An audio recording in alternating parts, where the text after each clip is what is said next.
Depuis l'espace, notre Terre apparaît comme un vaste monde dans lequel la vie a pu se développer. Aujourd'hui, sur la planète bleue, les océans et les continents sont peuplés par des millions d'espèces de plantes, d'animaux, de virus ou de bactéries, et par plus de 7 milliards d'êtres humains.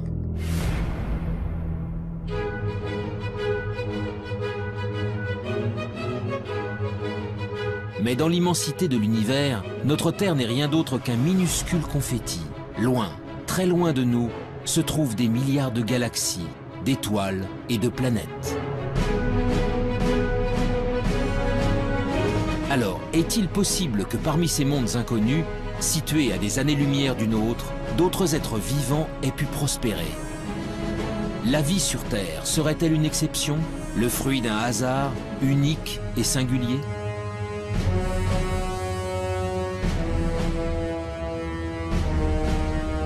Depuis des décennies, astronomes et biologistes scrutent le ciel à la recherche du moindre signe de vie extraterrestre. Ils pointent leurs télescopes vers les confins de l'espace pour détecter des planètes sœurs de la Terre où des formes de vie auraient pu se développer.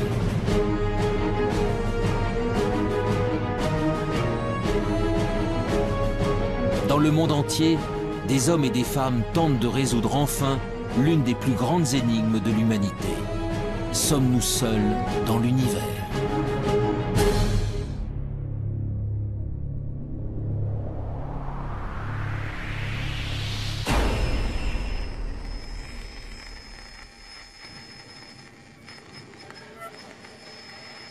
L'existence de la vie ailleurs que sur la Terre alimente depuis longtemps les mythes et les légendes. OVNI, extraterrestres, martiens. Les auteurs de science-fiction ou les témoins d'événements anormaux véhiculent cette idée qu'un jour, une rencontre avec des êtres venus d'une autre planète est possible. Pour découvrir si cette idée relève du fantasme ou de la réalité, c'est l'univers tout entier qu'il faudrait parvenir à explorer. Mais les énigmes qui l'entourent sont nombreuses. Créé lors du Big Bang il y a environ 13,5 milliards d'années, il est tellement vaste que nous n'en connaissons même pas les dimensions. À l'intérieur se trouveraient des centaines de milliards de galaxies, et dans ces galaxies, des centaines de milliards d'étoiles. Notre Soleil et les 8 planètes qui gravitent autour ne sont donc que quelques grains de poussière dans le cosmos. Alors, où commencer cette quête de la vie ailleurs? Dans quelle direction regarder? Et que chercher?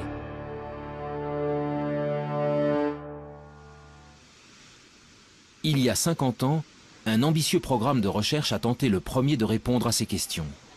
Dans le nord de la Californie, au milieu des montagnes, des dizaines de paraboles pointent leurs antennes vers le ciel. Elles sont le cœur du programme SETI, pour Search for Extraterrestrial Intelligence. Depuis 1960, elles captent 7 jours sur 7 et 24 heures sur 24 les ondes radio en provenance de l'espace. L'objectif, détecter un signal venu d'ailleurs, envoyé par une autre civilisation. Dans l'univers, de nombreux objets célestes produisent des ondes radio. Pour déceler un éventuel message intelligent, les scientifiques tentent donc de capter ceux qui ne ressemblent à rien de connu. Une mission pour le moins ambitieuse, mais dont les chances de succès se révèlent très réduites. Au début, ça a enthousiasmé l'agence spatiale américaine qui a commencé à mettre des télescopes un peu partout. On a Arecibo, puis des champs de télescopes pour essayer de scruter le ciel. Et puis, on s'est aperçu, avec l'augmentation des connaissances, que c'était vraiment un pari comme la loterie. Tout le monde espère gagner, mais il n'y a qu'un gros lot. Là, on ne sait même pas s'il y a un gros lot. Les recherches menées par le programme SETI ont en effet une limite de taille. L'hypothèse de départ est que si elle existe, une civilisation intelligente utiliserait des ondes radio pour communiquer. Or, pour de nombreux scientifiques, cette probabilité est extrêmement faible. Et même si c'était le cas, les chances de percevoir de telles ondes émises à des milliers d'années-lumière de nous sont infimes. L'utilisation des ondes radio pour communiquer est quelque chose qui, sur Terre, a à peine un siècle. qui va peut-être durer encore un petit siècle, quelque chose comme ça. Après, on trouvera d'autres systèmes, ça sera câblé, etc. Donc, on n'émettra pas grand-chose autour de soi. Deuxièmement, la puissance d'émission est limitante, puisque, bon, même si on émet beaucoup sur Terre, la puissance émise et rayonnée autour est infinitésimale. Et elle s'affaiblit par rapport progressivement avec la distance. Ce qui fait que, pour capter quelque chose, il faut d'abord qu'il y ait quelque chose qui soit émis. Personne, bien entendu, ne sait. Il faut que ce soit émis assez fort, au bon moment, parce qu'autrement on risque de passer à côté. Et il faut qu'on ait des instruments extrêmement sensibles pour être capable de détecter cette émission. Malgré ses limites, le pari du projet SETI fait aujourd'hui encore l'objet de nombreux espoirs. Mais tandis que certains attendent patiemment de recevoir un signal émis par une civilisation intelligente, d'autres spécialistes se sont engagés dans une quête bien différente. Celle de la vie sous toutes ses formes possibles. Sur Terre, elle revêt une multitude de formes, des êtres complexes dotés d'intelligence jusqu'aux végétaux et aux bactéries les plus primitives. Alors, si la vie est apparue ailleurs dans l'univers, à quoi pourrait-elle ressembler?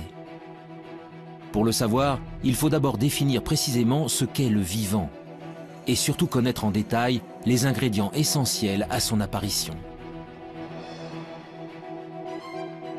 Mais on a beaucoup de mal à définir la vie. Et généralement, on ne sait pas définir de façon extrêmement stricte la vie. Je prends un exemple simple. Un grain de sable, c'est pas vivant, ça tout le monde est à peu près d'accord pour le dire, comme un gros caillou. Bon. Nous, on est vivants, on est tous à peu près d'accord pour le dire. Un virus, on ne sait pas trop si c'est vivant ou pas. On ne sait pas où mettre la définition. Donc on a un problème de limite. Le principe de base de tout être vivant est sa capacité à se diviser, à croître et à transmettre de l'information à sa descendance pour évoluer. Pour chercher si la vie a pu se développer sur une autre planète, des chercheurs tentent de découvrir comment elle y est parvenue chez nous, sur la Terre. Leur objectif ? Remonter au premier temps de l'histoire de notre planète pour connaître les formes de vie les plus simples qui peuvent exister. Des formes de vie qui pourraient être à l'origine de toutes les autres.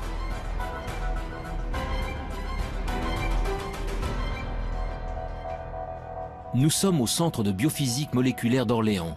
Ici, la géologue Frances Westall et son équipe étudient d'étranges cailloux, des roches d'origine volcanique, vieilles de plusieurs milliards d'années. Dans les deux roches qu'on a ici, il y a une roche qui vient d'Australie. Elle est vieille de 3,5 milliards d'années et ce sont des cendres volcaniques qui ont été déposées en effet sur une plage. Cette roche-là, qui est très très lourde, vient d'Afrique du Sud. Elle est presque aussi vieille, 3,3 milliards d'années. Cette roche aussi, vous voyez, est laminée. Les laminations vert et noir, ce sont des laminations de sédiments, différents types de sédiments. Le vert, ce sont les sédiments volcaniques, les grains volcaniques, les sables volcaniques. Et le noir, ce sont des concentrations de carbone, souvent liées à des tapis microbiens qui se sont formés à la surface des sédiments. Donc là, on ne voit absolument rien, mais je sais que ces roches sont bourrées de traces de vie. Des traces de vie.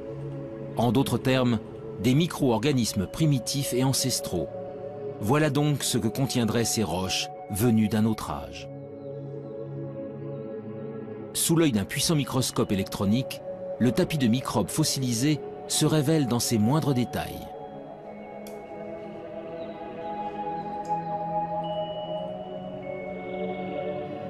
Oui, ici on voit tous les filaments qui ont formé la surface de ce tapis. Tous les filaments sont en orientation, comme ça. Comme si elles ont été entraînées dans un flux d'eau. Il s'est formé sur la plage, dans une petite ruisseau qui sortait d'une source hydrothermale. Et en effet, c'est l'écoulement de ces fluides riches en silice de la source hydrothermale qui a tué le tapis et l'a fossilisé. C'est le plus vieux tapis microbien vraiment bien préservé en 3 dimensions. Il n'existe pas un autre exemplaire au monde pour le moment. Ces bactéries filamenteuses de quelques micromètres de long sont donc les êtres vivants les plus primitifs jamais découverts. Des organismes simples, à partir desquels ont peut-être évolué les millions d'espèces qui peuplent aujourd'hui la Terre. Ailleurs dans l'univers, c'est aussi à ça que pourrait ressembler la vie. Mais pour espérer la découvrir, il faut répondre à une autre question essentielle. Comment ces microbes sont-ils apparus il y a 3,5 milliards d'années? En d'autres termes, comment, sur Terre, sommes-nous passés de matériaux inertes à des êtres animés d'un souffle de vie? On n'a pas les réponses sur Terre. Et je ne suis pas sûr qu'on puisse la trouver un jour sur Terre. Bien sûr, on la cherche. On cherche surtout à dire, est-ce qu'on a des chances de la trouver? Par des expériences de chimie de laboratoire ou par de la géologie en allant plus loin. Mais là, il y a un trou. Et donc ce trou-là, l'apparition de la vie, le passage de l'inerte au vivant, actuellement, on ne sait pas y répondre. Et c'est tout le thème de la recherche de l'exobiologie et de l'origine de la vie. L'instant décisif où la vie a fait son apparition pour la toute première fois restera longtemps encore un mystère. Mais depuis plusieurs décennies, les biologistes ont malgré tout avancé à pas de géant dans leur compréhension de l'émergence du vivant. Tout a commencé en 1953, avec une expérience inédite réalisée par Stanley Miller, un jeune chimiste de l'Université de Chicago. Stanley Miller a fait une expérience. Il a dit, je vais prendre des ingrédients, comme si c'était de l'atmosphère primitive, et puis je vais faire des décharges électriques dedans, et je vais voir ce qui se produit. Et c'est comme ça qu'il a fait une des premières démonstrations, et la première démonstration historique, qu'à partir d'éléments simples, le gaz carbonique, CO2, l'eau, H2O, l'ammoniac, NH3, ou l'azote, N2, donc des éléments simples, communs, etc., avec des éclairs électriques, en refroidissant, on était capable de produire des molécules comme celles qui fabriquent la vie telle que nous la connaissons, des acides aminés. Les acides aminés sont considérés comme les briques du vivant, des éléments primordiaux à la base de chaque organisme, du plus simple au plus complexe. Sur Terre, ils sont au nombre de 20. En s'assemblant les uns aux autres, ils forment les protéines, de longues molécules qui composent les cellules et assurent toutes les fonctions de l'organisme. Pour la première fois, Stanley Miller démontre que ces molécules peuvent se former spontanément à partir d'éléments simples. Du carbone, de l'hydrogène, de l'oxygène, de l'azote, du phosphore, du soufre. Des atomes présents partout à la surface de la Terre et qui réagissent entre eux lorsqu'ils sont soumis à un intense apport d'énergie. Il y a plus de 4 milliards d'années, les prémices de la vie sur notre planète seraient donc sans doute apparues ainsi. Mais alors ce même phénomène a-t-il pu se produire ailleurs dans l'univers? D'autres astres ont-ils un jour été le siège de telles réactions chimiques? Le 28 septembre 1969, une météorite s'écrase dans le sud de l'Australie. Baptisé météorite de Murchison, du nom du village voisin, ce caillou tombé du ciel va révolutionner notre conception des origines de la vie. Dans la météorite de Murchison, on a trouvé 70 acides aminés différents. Donc on sait pas, ils ne sont pas terrestres. Ils ont été produits chimiquement quelque part. Des acides aminés semblent donc pouvoir être fabriqués ailleurs que sur Terre. Pour découvrir où dans l'univers de telles réactions chimiques auraient pu se produire, direction la région parisienne, au sein du prestigieux Institut d'astrophysique spatiale.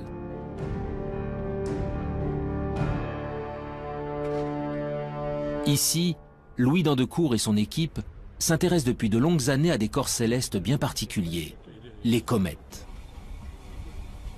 En ce qui concerne les comètes, eh bien disons, ce sont au moment de la formation des planètes, tout ne s'est pas formé en planètes, il est resté énormément de micro-planètes qui ne se sont pas complètement formées, qui se sont agrégées.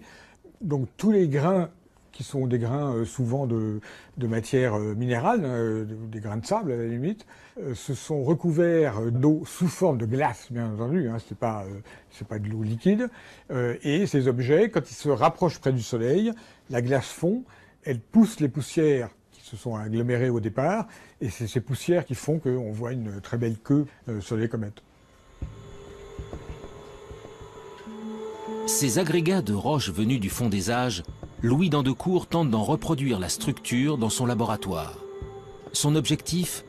Savoir si, au cœur des astres glacés se cachent, comme sur certaines météorites, les briques essentielles à l'apparition de la vie.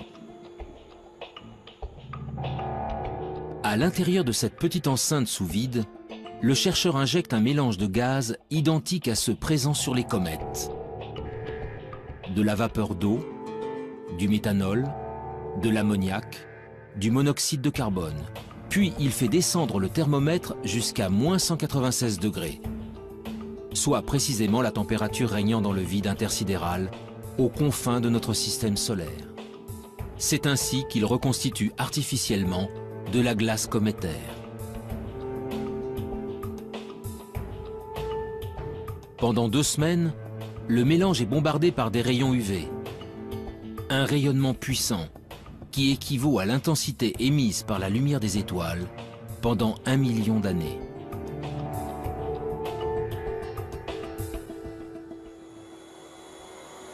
En fait, on est dans la même configuration qu'il y a 2 semaines. On a arrêté la lampe qui produit les photons et on est prêt maintenant à sortir l'échantillon qui se trouve toujours dans le cryostat. Sous l'effet de cet apport d'énergie, les glaces subissent d'intenses transformations chimiques. Après analyse, les échantillons révèlent alors la présence d'acides aminés. On a en fait une sorte d'extension de l'expérience de Miller à des systèmes solaires entiers, si vous voulez, d'une certaine manière. Eh bien, c'est quand même un très gros encouragement parce qu'on pourrait généraliser l'expérience de Miller à d'autres systèmes stellaires qu'on observe, en fait. On fait une expérience de Miller qui est valide à l'échelle cosmique.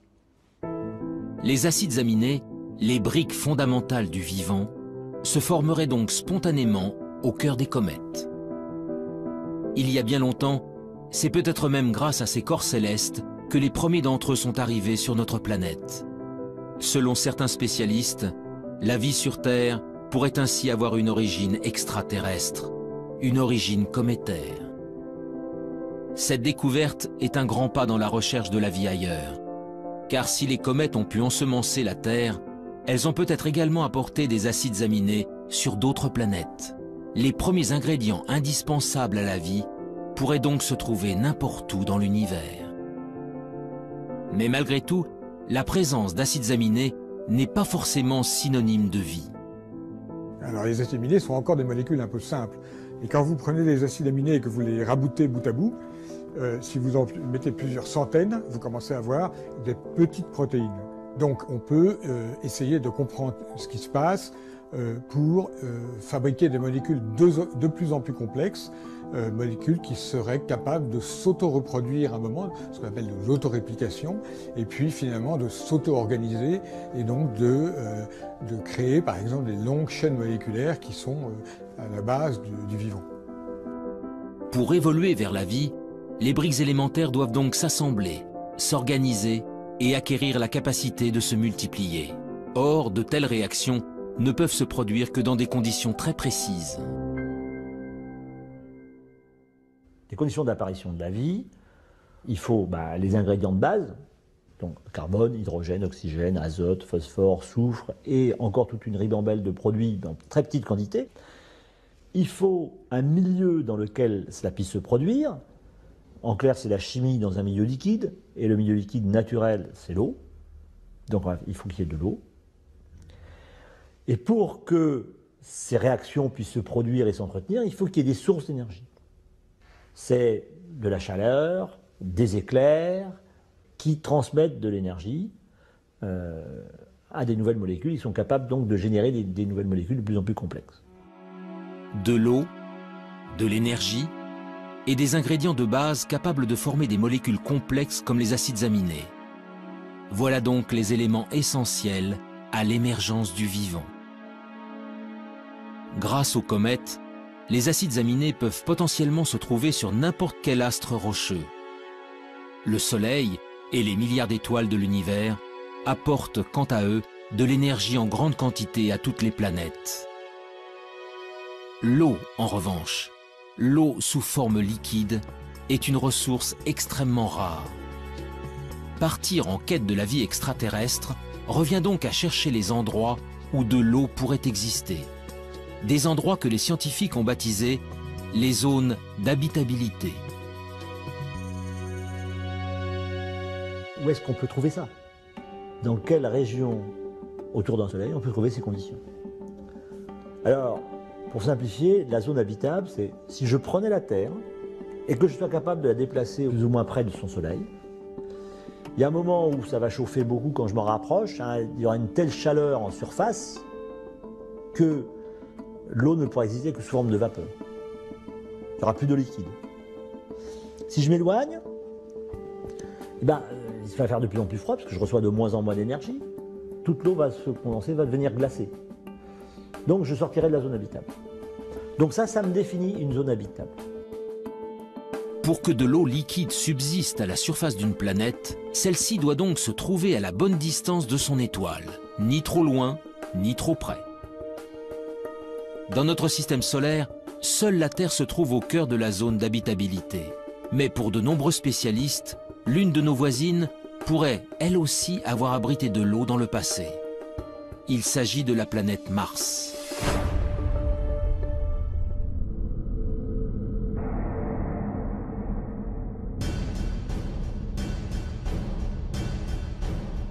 Aujourd'hui, Mars est un désert hostile et froid. À sa surface, une atmosphère toxique et un désert rouge battu par des vents violents. Mais en se rapprochant, les traces d'un passé bien différent se révèlent. Des fleuves asséchés, des canyons, des deltas. Autant d'indices démontrant qu'autrefois, l'eau coulait à flot sur la planète rouge. Mars est en réalité à l'extrême limite de la zone habitable de notre Soleil. Il y a plusieurs centaines de millions d'années, elle était ainsi recouverte d'un vaste océan. Alors, cette eau aurait-elle permis à une vie extraterrestre de s'y développer? Et si oui, des organismes vivants ou fossilisés subsistent-ils encore quelque part?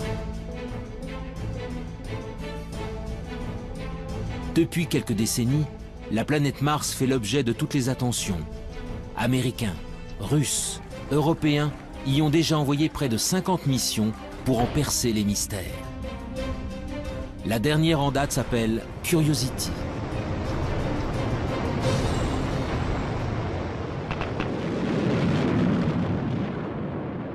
Curiosity, donc c'est un véhicule important, 900 kg, une bonne quinzaine d'instruments dessus pour faire des observations, des analyses, des mesures de climat, etc. Donc c'est un engin extrêmement complexe. L'objectif premier de Curiosity, c'est de déterminer les conditions qui ont pu exister lorsque le cratère dans lequel il est tombé a été formé, et depuis qu'il a été formé. Donc c'est un peu déterminer les conditions d'habitabilité. Est-ce que la planète a connu une période humide? Est-ce qu'elle a duré assez longtemps? Et qu'est-ce que ça a produit au niveau de la géologie? Le rover Curiosity est commandé à distance par des équipes de la NASA en Californie. Mais en France, toutes les nuits, des scientifiques travaillent en temps réel avec leurs homologues américains. Nous sommes au Centre national d'études spatiales de Toulouse. Éric Lorigny est le responsable du FIMOC, le French Instrument Mars Operation Center. Dans la salle de contrôle, vaste cœur opérationnel, il dirige avec son équipe le fonctionnement de 2 instruments embarqués sur Curiosity. Leurs noms, SAM et KEMCAM.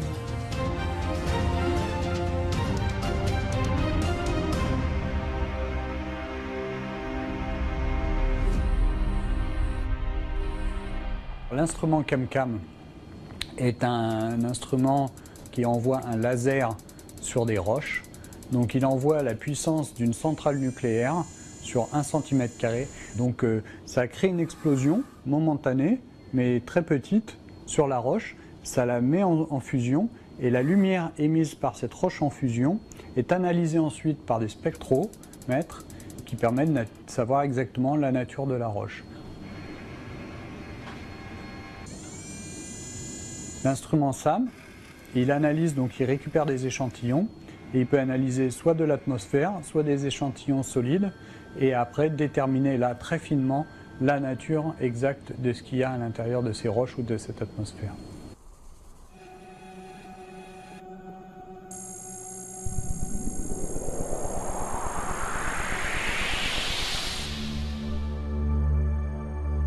Avec ses mini-laboratoires embarqués, Curiosity est parti en quête de signatures de la vie.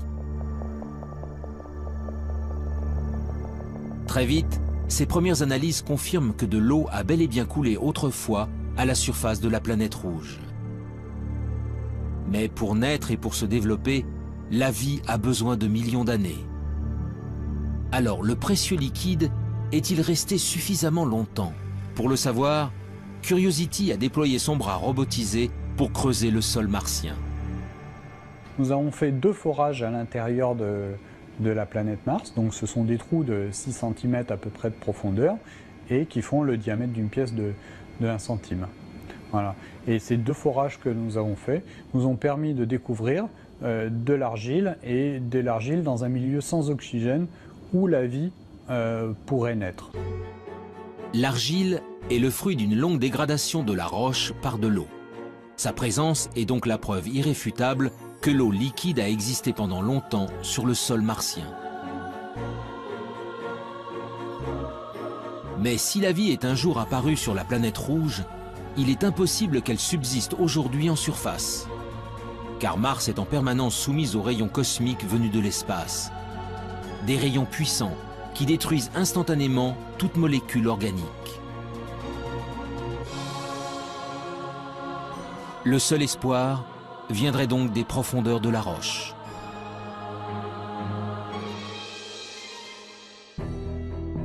Le 8 février 2013, à quelques centimètres sous la surface, Curiosity a mis en évidence la présence d'un monde plus hospitalier. Des roches gris-vert, non oxydées, bien à l'abri des rayonnements nocifs. Pour l'heure, le rover n'y a décelé aucune trace de vie, ni même d'acides aminés. Mais ces premiers indices ont encouragé les scientifiques à poursuivre leur quête. Bientôt, un nouveau robot encore plus performant prendra la relève de Curiosity. Son nom, ExoMars. Développé par l'Agence spatiale européenne, son lancement en direction de Mars est prévu pour 2018. Mais cela fait déjà 10 ans que les chercheurs du Centre d'études spatiales de Toulouse travaillent à la fabrication de ce rover à la pointe de la technologie. Le planétologue Pierre-William Bousquet est à la tête des opérations. On considère que la vie, si elle existe encore dans le sous-sol, doit être au moins enfouie à 1 mètre, 1 mètre 50. Donc Curiosity, sa foreuse ne permet pas d'aller aussi profondément. Et de ce point de vue-là, il faudra attendre la mission ExoMars, qui est équipée d'une foreuse qui sera capable de creuser jusqu'à 2 mètres de profondeur pour trouver des formes de vie fossiles qui seraient mieux conservées et éventuellement trouver des formes de vie au présent s'il en existe encore.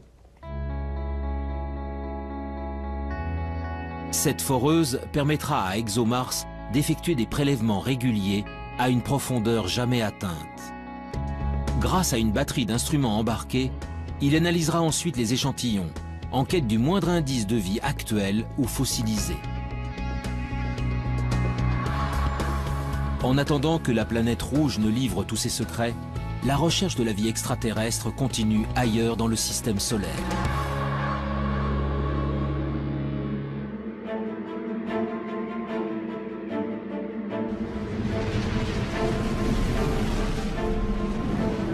Au-delà de Mars, les planètes rocheuses cèdent la place aux géantes gazeuses.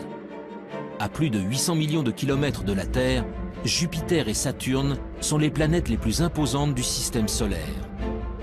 composés principalement d'hélium et d'hydrogène, leur surface n'est autre qu'un vaste océan de gaz. Autour d'elle gravitent de très nombreux satellites naturels, des astres rocheux qui attirent l'attention des exobiologistes depuis de longues années. Nous sommes au laboratoire de planétologie et géodynamique de Nantes. Ici, depuis plus de 10 ans, le planétologue Olivier Grasset et son équipe tentent de percer les secrets des satellites des géantes gazeuses. Pendant longtemps, c'est-à-dire avant les missions Voyager, on a toujours considéré que l'environnement externe, c'est-à-dire le monde au-delà de Jupiter, est un environnement très froid, ce qui est vrai. Et très froid, c'est vraiment très froid, c'est-à-dire qu'à Jupiter, il fait à peu près moins 120 degrés Celsius, et au niveau de Saturne, on est plutôt aux alentours de moins 150, presque jusqu'à moins 180, enfin bon, ça commence à être vraiment très très froid. Et il est bien entendu que l'eau n'existe pas sous forme liquide. À la surface des lunes, au niveau des planètes, il n'y a pas d'eau liquide disponible comme on l'imagine sur Terre. Mais ce qui est vrai en surface n'est pas vrai en profondeur. Loin, bien loin du Soleil, les satellites des géantes gazeuses sont pour la plupart recouverts d'une épaisse couche de glace. Mais en 1979, la sonde Voyager 1 découvre Europe, la 6e lune de Jupiter. Les clichés révèlent alors une surface extrêmement lisse, la plus lisse de tout le système solaire, parcourue par de mystérieuses lignes sombres. 15 ans plus tard, la mission américaine Galileo livre des photos en haute résolution et vient approfondir ses observations. Une façon assez simple de l'expliquer, c'est quand on a des poches liquides en dessous. C'est beaucoup plus difficile à expliquer si on n'a que du solide en dessous. Il y a aussi des très grandes fractures, plusieurs milliers de kilomètres à la surface. Et ces fractures, en fait, on a pu voir qu'elles n'étaient pas faites de glace pure, mais qu'elles étaient faites avec un mélange de glace et de sel. Donc ça, c'est évidemment quelque chose qui très rapidement nous a fait penser, en dessous, il y a peut-être un océan liquide avec des sels, un océan salé. Parce que si à un moment je casse la croûte, l'océan salé remonte et puis ce qui va me rester, c'est cette signature de sel le long des lignes. En 1997, la mission Cassini s'envole à son tour pour explorer le système de Saturne. Et là encore, une lune au comportement exceptionnel va mettre en émoi la communauté scientifique. Son nom, Encelade. Jusqu'à la mission Cassini, Encelade est une lune parmi tant d'autres. Jusqu'au jour où Cassini survole la Lune et se rend compte qu'il y a un geyser, alors là un geyser géant, qui existe au niveau du pôle sud et qui évacue en permanence de l'eau liquide dans l'espace. Et Cassini est passé au travers de ce geyser et a démontré que c'était bien de l'eau, enfin qu'il y avait d'autres constituants, mais principalement de l'eau, ce qui nous a permis d'affirmer qu'il y avait une poche liquide sous la glace au niveau du pôle sud. Encelade, tout comme Europe, mais aussi d'autres lunes appelées Callisto et Ganymède, posséderaient donc de profonds océans.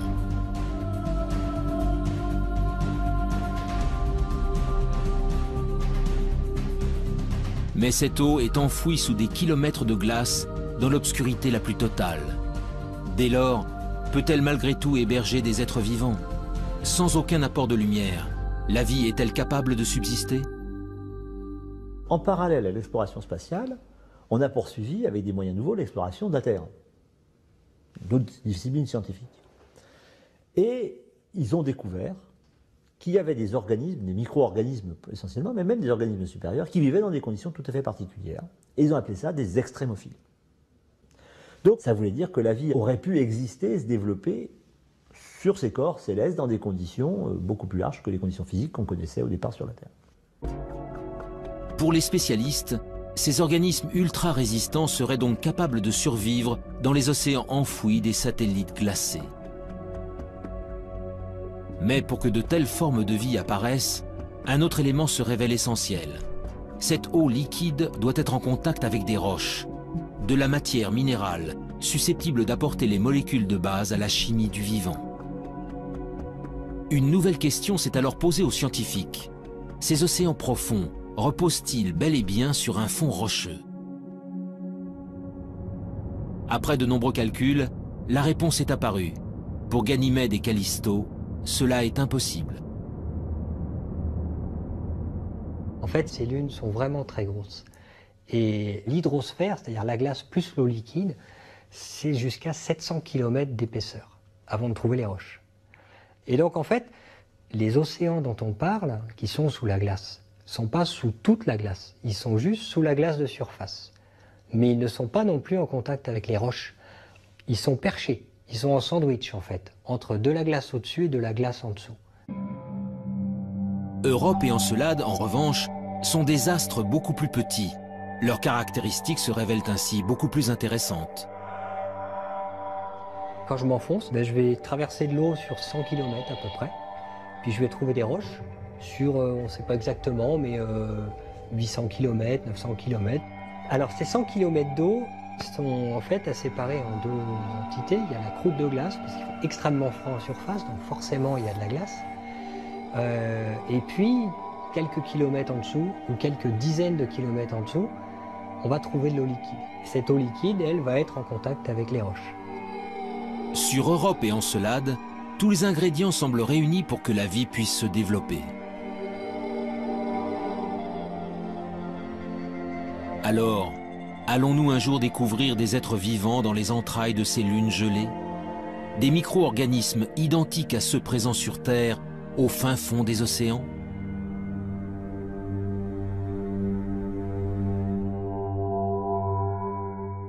Alors les exobiologistes, il y en a déjà qui sont prêts à aller creuser un trou et à lancer la pêche à la ligne ou au filet pour ramasser une sirène. Hein. Ça, bon.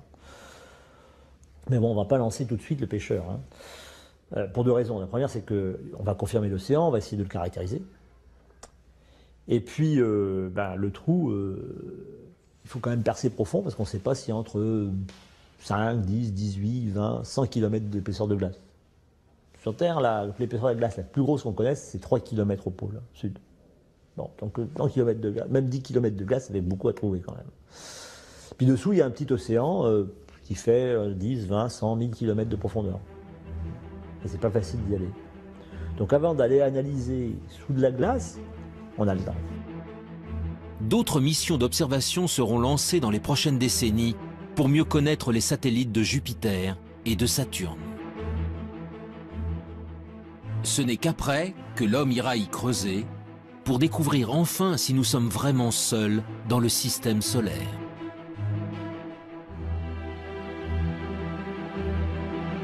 Mais la quête de la vie ailleurs ne s'arrête pas aux astres tournant autour du Soleil. Bien au-delà de Pluton, à des années-lumière de la Terre, il existe des milliards d'autres soleils, entourés de milliards de planètes.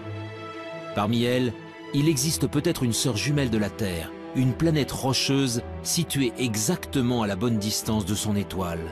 Un monde habitable où des êtres vivants pourraient prospérer. Mais comment le savoir? Par quels moyens peut-on détecter des astres aussi lointains? Ce que l'on appelle des exoplanètes. Les exoplanètes, on ne va pas aller les visiter. Hein. Elles sont à peu près la plus proche des exoplanètes, elle est au moins à 4 ou 5 années-lumière. Donc avec les systèmes actuels, pour y aller, c'est entre 500 et 5000 ans. Bon. Donc au-delà, c'est même pas, enfin même ça, c'est pas envisageable. Une mission en 400 ans, c'est pas prévoir actuellement. Dans les budgets, c'est pas prévu. Donc on n'arrive pas à le faire. Donc on ne pourra que les observer.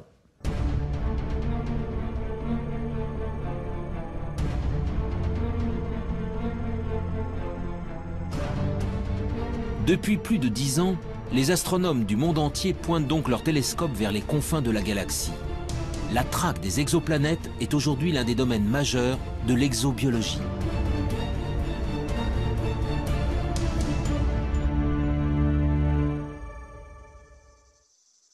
Dans le sud de la France, à l'Observatoire de Haute-Provence, Rodrigo Diaz et son équipe s'apprêtent à passer une nuit entière à observer les étoiles.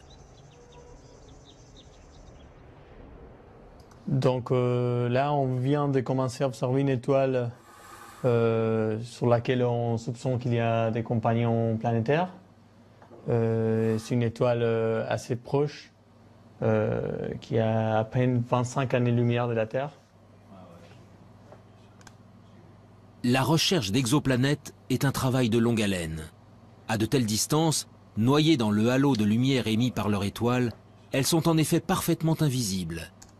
Elles ne peuvent donc être détectées que de manière indirecte. Avec leur télescope, les scientifiques tentent en fait de percevoir les infimes oscillations d'une étoile générées par la présence d'une planète en orbite. Entonces, la presencia de un objeto en órbita La présence d'une planète en orbite provoque un mouvement de l'étoile. Et c'est ce mouvement que nous essayons de détecter avec ces instruments. Cela nous permet de prouver la présence d'une planète en orbite. Mais voir une étoile bouger à des millions de kilomètres de la Terre n'est pas chose facile. Pour y parvenir, les chercheurs utilisent une méthode bien particulière, baptisée technique des vitesses radiales. On utilise un effet physique connu qui s'appelle l'effet Doppler. C'est ce qu'on peut entendre quand une automobile ou les sirènes d'une ambulance passent devant nous. Avec la vitesse, la fréquence du son émis change. Avec la lumière, il se passe exactement la même chose. Quand une étoile bouge vers nous ou s'éloigne de nous, la lumière qu'elle émet se décale respectivement vers le bleu ou le rouge. Au fil des jours, une étoile entourée d'une exoplanète va donc successivement apparaître bleue, puis rouge, sur les écrans d'ordinateur. En multipliant les mesures sur une longue période, les astronomes peuvent alors calculer la vitesse de rotation et même la masse de la planète détectée. Mais toutes ces informations ne permettent pas de répondre à la question essentielle. L'exoplanète est-elle similaire à la Terre? En d'autres termes, s'agit-il d'une planète rocheuse dont l'orbite se trouve dans la zone d'habitabilité de son étoile?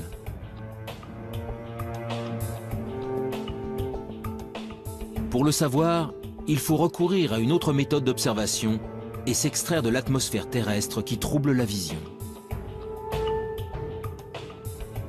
En 2006, l'Agence spatiale européenne a ainsi lancé un nouveau satellite, son nom COROT.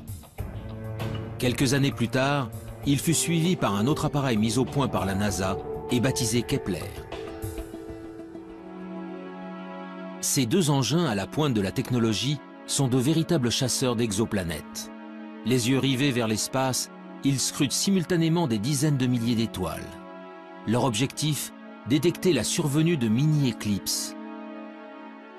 Des éclipses causées par le passage d'une planète juste devant son étoile, que les scientifiques appellent des transits.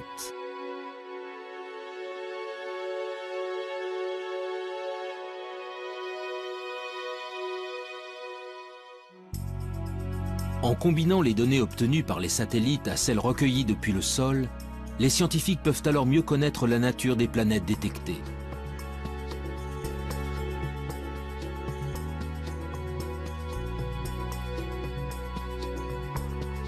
Et après seulement 20 années de recherche à l'échelle internationale, la moisson se révèle spectaculaire.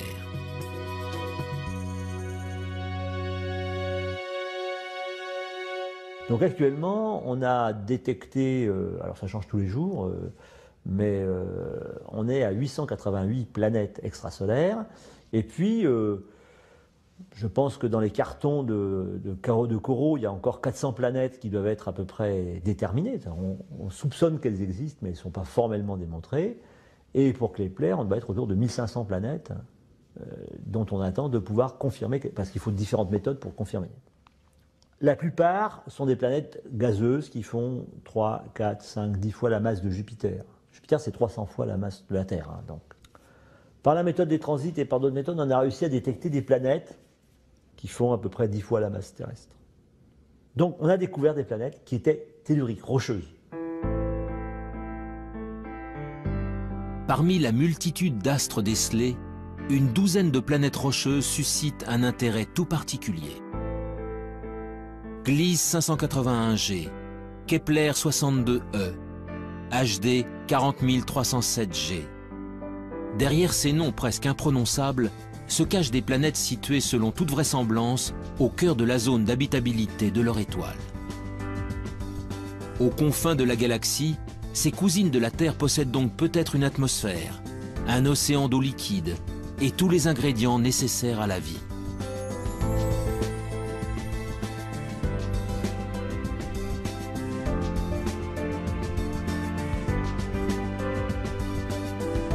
Mais dans sa quête d'autres mondes, l'homme se trouve sans cesse confronté à l'immensité de l'espace.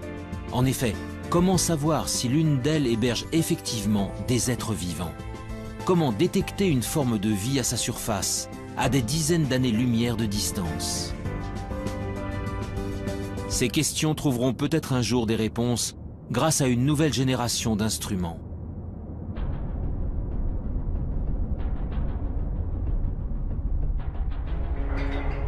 Depuis plusieurs années, l'Agence spatiale européenne s'est lancée dans la construction d'un télescope hors du commun. Son nom, l'EELT, pour European Extremely Large Telescope.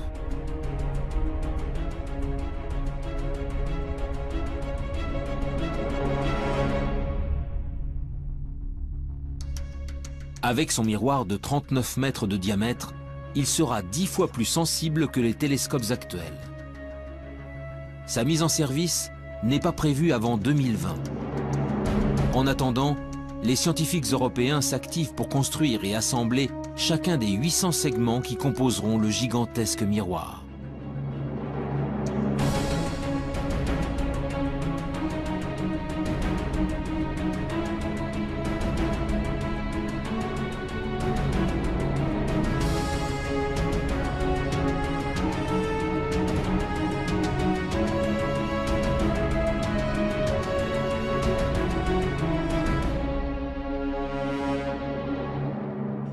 À Marseille, Jean-Gabriel Cuby est le responsable scientifique des opérations pour la partie française. Ce que l'on vise avec l'EELT, c'est réellement de faire une image directe de la planète et donc de la séparer de son étoile. Bien évidemment, l'étoile autour de laquelle la planète gravite est des millions ou des milliards de fois plus lumineuse que la planète. Et donc, la difficulté de la technique consiste à isoler le mieux possible la lumière qui vient de l'étoile de manière à pouvoir distinguer la planète. Donc c'est ce qu'on appelle l'imagerie directe.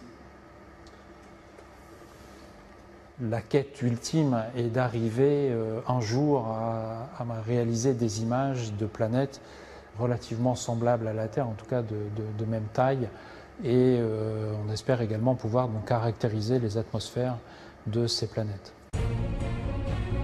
Dans sa chasse aux planètes sœurs de la Terre, l'EELT sera appuyé par un autre projet tout aussi ambitieux, le James Webb Space Telescope, développé par la NASA. Lui ne scrutera pas le ciel depuis le sol, mais depuis les confins du système solaire, à 1,5 million de kilomètres de la Terre.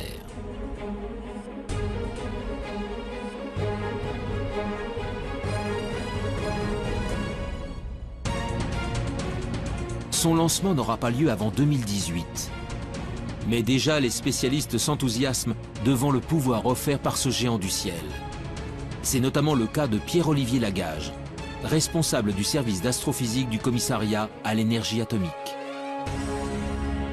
Grâce à un grand télescope, on peut aller voir ce qui se passe vraiment tout près d'étoiles dans son proche environnement, notamment regarder leur atmosphère, voir quelle est la composition chimique. On pourra même voir s'il y a des vents dans ces atmosphères d'exoplanètes. Alors évidemment, on commencera par les plus grosses, les géantes, plus faciles à observer, mais aussi on essaiera d'observer les atmosphères de super-Terre, et si jamais on a de la chance, eh bien, on cherchera des signatures biologiques dans ces atmosphères, type ozone, oxygène.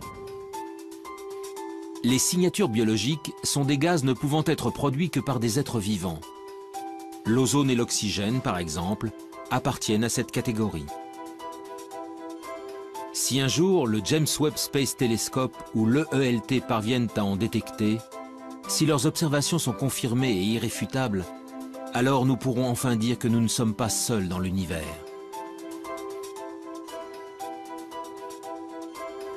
Mon intime conviction est que la vie, il n'y a pas de raison qu'elle n'existe pas ou qu'elle n'ait pas existé ailleurs. Les mêmes ingrédients existent partout, on trouve des acides aminés, des molécules dans les nuages interstellaires partout, etc. Donc il n'y a pas de raison, il y a des planètes dans tous les coins de la galaxie, il y a des milliards de galaxies, il n'y a pas de raison qu'elle n'existe pas quelque part. Je crois qu'il y a beaucoup de possibilités et qu'une réponse au moins préliminaire à cette question, à la question de savoir si nous sommes seuls dans l'univers, peut être donnée dans un temps relativement court, c'est-à-dire 20 ou 30 ans. Des problèmes majeurs sur lesquels on va tomber dans les 20 prochaines années. Après, la science évoluera d'elle-même, je veux dire. Mais c'est quand même la possibilité de reconnaître de la vie. Et ça, c'est vraiment très difficile parce que rien ne dit qu'on soit capable de reconnaître une vie qui soit trop différente de la nôtre. Après, bon, si on trouve des êtres communicants, ça sera une autre histoire, évidemment. Mais je pense pas qu'on les trouvera, ceux-là. Si on les trouve, c'est qu'ils seront venus à nous. Ils seraient venus à nous. Après des décennies de recherche, la quête de la vie ailleurs est encore loin d'être terminée. Animés par leurs convictions sans faille, les scientifiques continuent de scruter le ciel, encore et encore. Un jour, quelque part dans l'immensité de l'espace, d'autres êtres vivants seront peut-être enfin découverts. Si cela arrive, la Terre, notre Terre, ne serait alors plus un joyau solitaire, mais une planète parmi d'autres abritant la vie dans l'univers.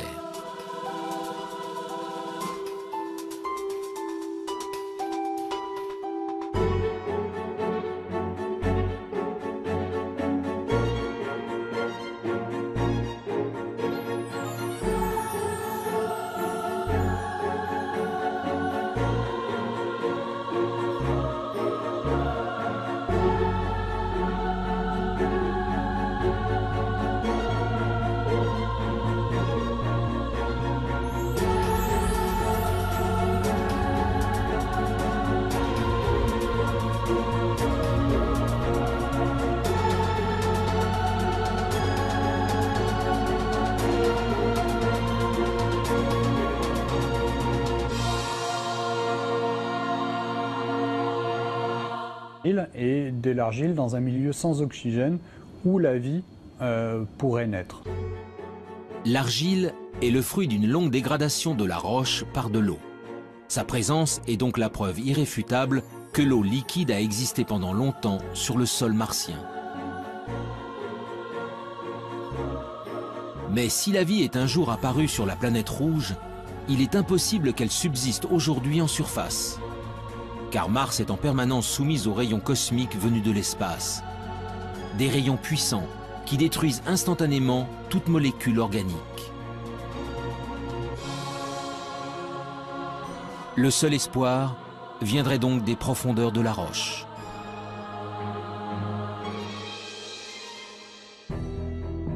Le 8 février 2013, à quelques centimètres sous la surface, Curiosity a mis en évidence la présence d'un monde plus hospitalier. Des roches gris-vert, non oxydées, bien à l'abri des rayonnements nocifs. Pour l'heure, le rover n'y a décelé aucune trace de vie, ni même d'acides aminés. Mais ces premiers indices ont encouragé les scientifiques à poursuivre leur quête. Bientôt, un nouveau robot encore plus performant prendra la relève de Curiosity. Son nom, ExoMars. Chimique aurait pu se produire, direction la région parisienne, au sein du prestigieux Institut d'astrophysique spatiale.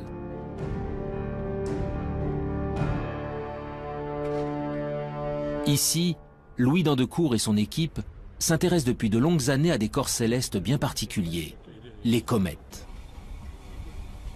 En ce qui concerne les comètes, eh bien disons, ce sont au moment de la formation des planètes, tout ne s'est pas formé en planètes, hein, il est resté énormément de micro-planètes qui ne se sont pas complètement formées, qui se sont agrégées.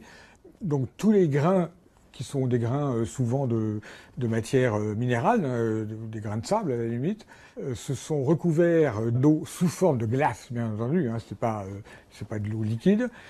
Et ces objets, quand ils se rapprochent près du Soleil, la glace fond, elle pousse les poussières qui qui se sont agglomérées au départ, et c'est ces poussières qui font qu'on voit une très belle queue sur les comètes. Ces agrégats de roches venus du fond des âges, Louis d'Andecourt tente d'en reproduire la structure dans son laboratoire. Son objectif ? Savoir si, au cœur des astres glacés se cachent, comme sur certaines météorites, les briques essentielles à l'apparition de la vie. À l'intérieur de cette petite enceinte sous vide, le chercheur injecte un mélange de gaz identique à ceux présents sur les comètes. 3, 4, 5, 10 fois la masse de Jupiter. Jupiter, c'est 300 fois la masse de la Terre. Hein, donc. Par la méthode des transits et par d'autres méthodes, on a réussi à détecter des planètes qui font à peu près 10 fois la masse terrestre. Donc on a découvert des planètes qui étaient telluriques, rocheuses. Parmi la multitude d'astres décelés, une douzaine de planètes rocheuses suscitent un intérêt tout particulier. Gliese 581G, Kepler 62e, HD 40307G. Derrière ces noms presque imprononçables se cachent des planètes situées selon toute vraisemblance au cœur de la zone d'habitabilité de leur étoile. Aux confins de la galaxie, ces cousines de la Terre possèdent donc peut-être une atmosphère, un océan d'eau liquide et tous les ingrédients nécessaires à la vie.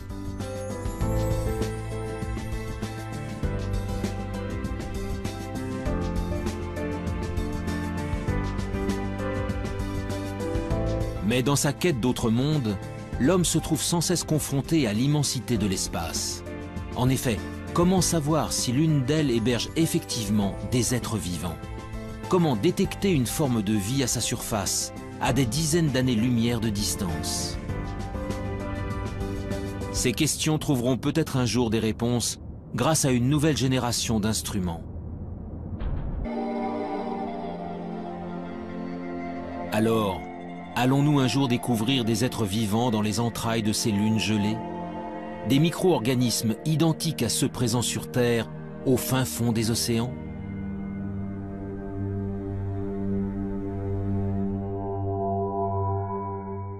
Alors les exobiologistes, il y en a déjà qui sont prêts à aller creuser un trou et à lancer la pêche à la ligne ou au filet pour ramasser une sirène. Hein. Ça, bon. Mais bon, on ne va pas lancer tout de suite le pêcheur. Hein. Pour deux raisons. La première, c'est qu'on va confirmer l'océan, on va essayer de le caractériser. Et puis, le trou, il faut quand même percer profond parce qu'on ne sait pas si entre 5, 10, 18, 20, 100 km d'épaisseur de glace. Sur Terre, l'épaisseur de glace la plus grosse qu'on connaisse, c'est 3 km au pôle sud. Bon, donc 100 km de glace, même 10 km de glace, ça fait beaucoup à trouver quand même. Puis dessous, il y a un petit océan qui fait 10, 20, 100, 1000 km de profondeur. Et c'est pas facile d'y aller. Donc avant d'aller analyser sous de la glace, on a le temps. D'autres missions d'observation seront lancées dans les prochaines décennies pour mieux connaître les satellites de Jupiter et de Saturne. Ce n'est qu'après que l'homme ira y creuser pour découvrir enfin si nous sommes vraiment seuls dans le système solaire. Alors, est-il possible que parmi ces mondes inconnus, situés à des années-lumière du nôtre, d'autres êtres vivants aient pu prospérer? La vie sur Terre serait-elle une exception, le fruit d'un hasard unique et singulier?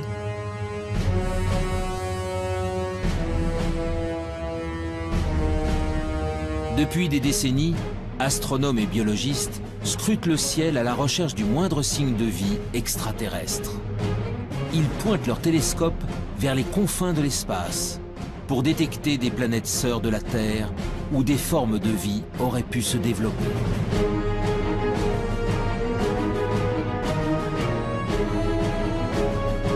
Dans le monde entier, des hommes et des femmes tentent de résoudre enfin l'une des plus grandes énigmes de l'humanité. Sommes-nous seuls dans l'univers?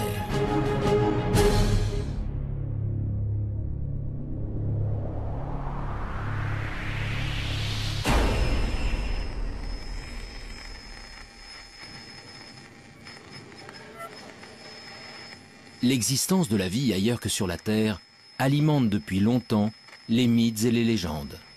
OVNI, extraterrestres, martiens. Les auteurs de science-fiction ou les témoins d'événements anormaux véhicule cette idée qu'un jour, une rencontre avec des êtres venus d'une autre planète est possible.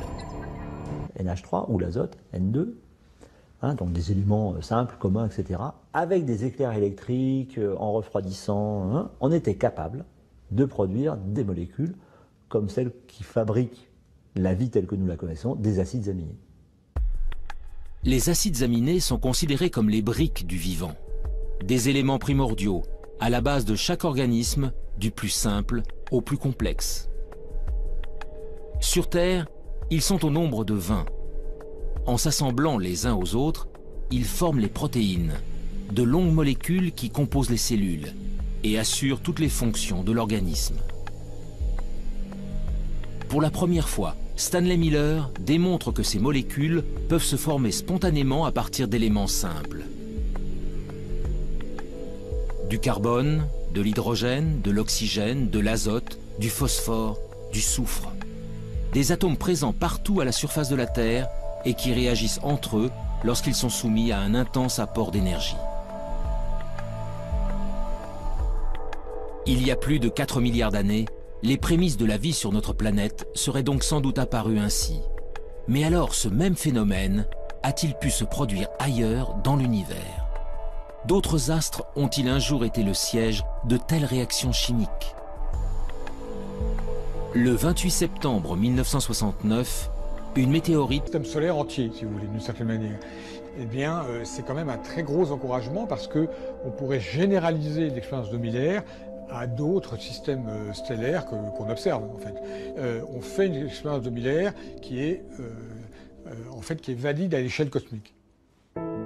Les acides aminés, les briques fondamentales du vivant, se formeraient donc spontanément au cœur des comètes.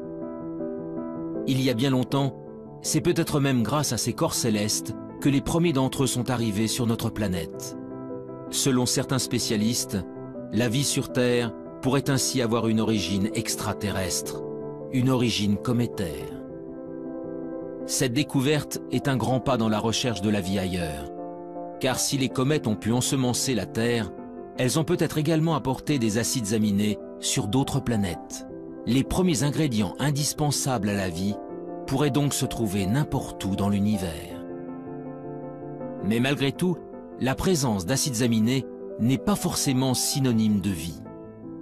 Alors les acides aminés sont encore des molécules un peu simples. Et quand vous prenez des acides aminés et que vous les raboutez bout à bout, si vous en mettez plusieurs centaines, vous commencez à avoir des petites protéines. Donc on peut essayer de comprendre ce qui se passe pour fabriquer des molécules de plus en plus complexes, molécules qui seraient capables de s'auto-reproduire à un moment. Avec ces mini-laboratoires embarqués, Curiosity est parti en quête de signatures de la vie. Très vite, ses premières analyses confirment que de l'eau a bel et bien coulé autrefois à la surface de la planète rouge. Mais pour naître et pour se développer, la vie a besoin de millions d'années. Alors le précieux liquide est-il resté suffisamment longtemps? Pour le savoir, Curiosity a déployé son bras robotisé pour creuser le sol martien. Nous avons fait 2 forages à l'intérieur de la planète Mars, donc ce sont des trous de 6 cm à peu près de profondeur et qui font le diamètre d'une pièce de 1 centime. Voilà. Et ces 2 forages que nous avons faits nous ont permis de découvrir de l'argile et de l'argile dans un milieu sans oxygène où la vie pourrait naître. L'argile est le fruit d'une longue dégradation de la roche par de l'eau. Sa présence est donc la preuve irréfutable que l'eau liquide a existé pendant longtemps sur le sol martien. Mais si la vie est un jour apparue sur la planète rouge, il est impossible qu'elle subsiste aujourd'hui en surface. Car Mars est en permanence soumise aux rayons cosmiques venus de l'espace. Des rayons puissants qui détruisent instantanément toute molécule organique. Harry du projet SETI fait aujourd'hui encore l'objet de nombreux espoirs. Mais tandis que certains attendent patiemment de recevoir un signal émis par une civilisation intelligente, d'autres spécialistes se sont engagés dans une quête bien différente. Celle de la vie sous toutes ses formes possibles. Sur Terre, elle revêt une multitude de formes, des êtres complexes dotés d'intelligence jusqu'aux végétaux et aux bactéries les plus primitives. Alors, si la vie est apparue ailleurs dans l'univers, à quoi pourrait-elle ressembler? Pour le savoir, il faut d'abord définir précisément ce qu'est le vivant, et surtout connaître en détail les ingrédients essentiels à son apparition. Mais on a beaucoup de mal à définir la vie.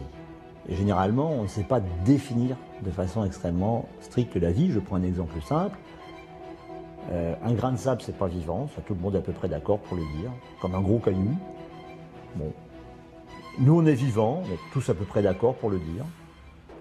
Un virus, on ne sait pas trop si c'est vivant ou pas. On ne sait pas où mettre la définition. Donc on a un problème de limite.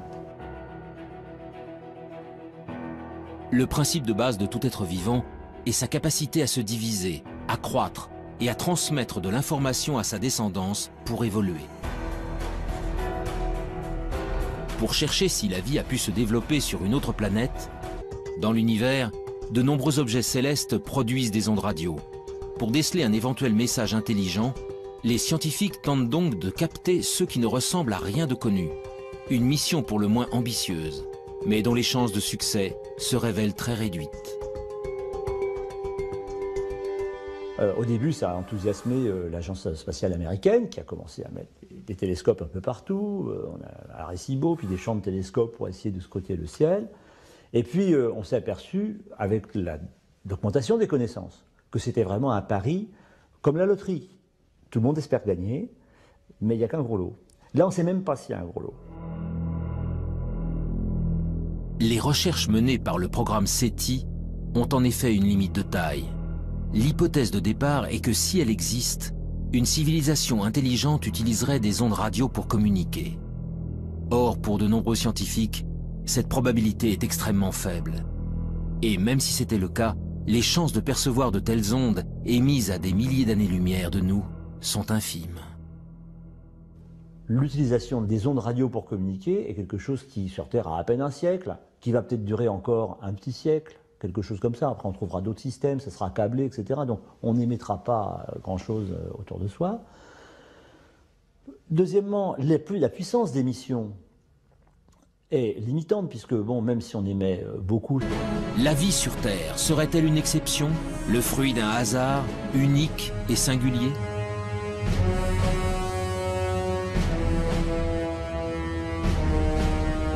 Depuis des décennies, astronomes et biologistes scrutent le ciel à la recherche du moindre signe de vie extraterrestre. Ils pointent leurs télescopes vers les confins de l'espace pour détecter des planètes sœurs de la Terre où des formes de vie auraient pu se développer.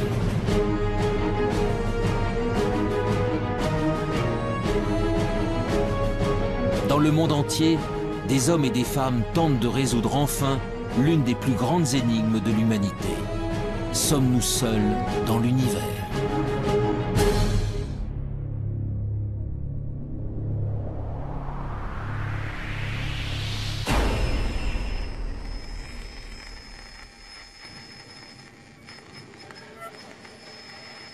L'existence de la vie ailleurs que sur la Terre alimente depuis longtemps les mythes et les légendes. OVNI, extraterrestres, martiens. Les auteurs de science-fiction ou les témoins d'événements anormaux véhiculent cette idée qu'un jour, une rencontre avec des êtres venus d'une autre planète est possible. Pour découvrir si cette idée relève du fantasme ou de la réalité, c'est l'univers tout entier qu'il faudrait parvenir à explorer. Sous l'œil d'un puissant microscope électronique, le tapis de microbes fossilisés se révèle dans ses moindres détails.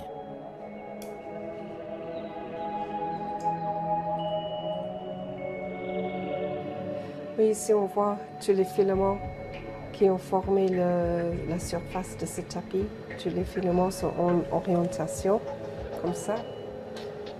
Comme si elles ont été entraînées dans un flux d'eau. Il s'est formé sur la plage, dans une petite ruisseau qui sortait d'une source hydrothermale. Et en effet, c'est l'écoulement de ces fluides riches en silice de la source hydrothermale qui a tué le tapis et l'a fossilisé.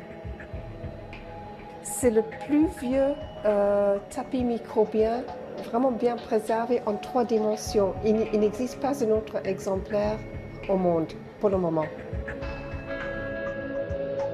Ces bactéries filamenteuses de quelques micromètres de long sont donc les êtres vivants les plus primitifs jamais découverts. Des organismes simples, à partir desquels ont peut-être évolué les millions d'espèces qui peuplent aujourd'hui la Terre. Ailleurs dans l'univers, c'est aussi à ça que pourrait ressembler la vie. Mais pour espérer la découvrir, puis le sol, les scientifiques peuvent alors mieux connaître la nature des planètes détectées.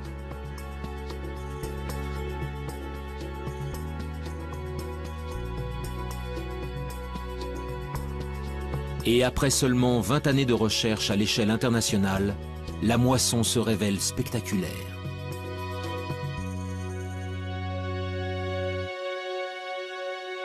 Donc actuellement, on a détecté, alors ça change tous les jours, mais on est à 888 planètes extrasolaires.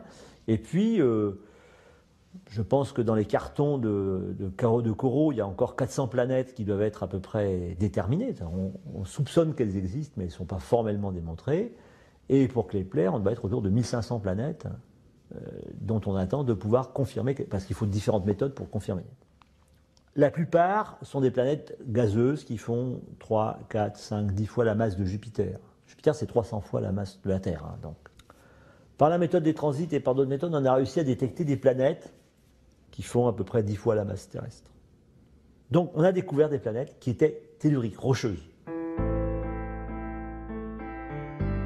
Parmi la multitude d'astres décelés, une douzaine de planètes rocheuses suscitent un intérêt tout particulier. Gliese 581G, Kepler 62e, HD 40 de l'Université de Chicago. Stanley Miller a fait une expérience. Il a dit, je vais prendre des ingrédients, comme si c'était de l'atmosphère primitive, et puis je vais faire des décharges électriques dedans, et je vais voir ce qui se produit. Et c'est comme ça qu'il a fait une des premières démonstrations, et la première démonstration historique, qu'à partir d'éléments simples, le gaz carbonique, CO2, l'eau, H2O, l'ammoniac, NH3, ou l'azote, N2, hein, donc des éléments simples, communs, etc., avec des éclairs électriques, en refroidissant, hein, on était capable de produire des molécules comme celles qui fabriquent la vie telle que nous la connaissons, des acides aminés. Les acides aminés sont considérés comme les briques du vivant, des éléments primordiaux, à la base de chaque organisme, du plus simple au plus complexe. Sur Terre, ils sont au nombre de 20. En s'assemblant les uns aux autres, ils forment les protéines, de longues molécules qui composent les cellules et assurent toutes les fonctions de l'organisme. Pour la première fois, Stanley Miller démontre que ces molécules peuvent se former spontanément à partir d'éléments simples. Du carbone, de l'hydrogène, de l'oxygène, de l'azote, du phosphore, du soufre. Des atomes présents partout à la surface de la Terre et qui réagissent entre eux lorsqu'ils sont soumis à un intense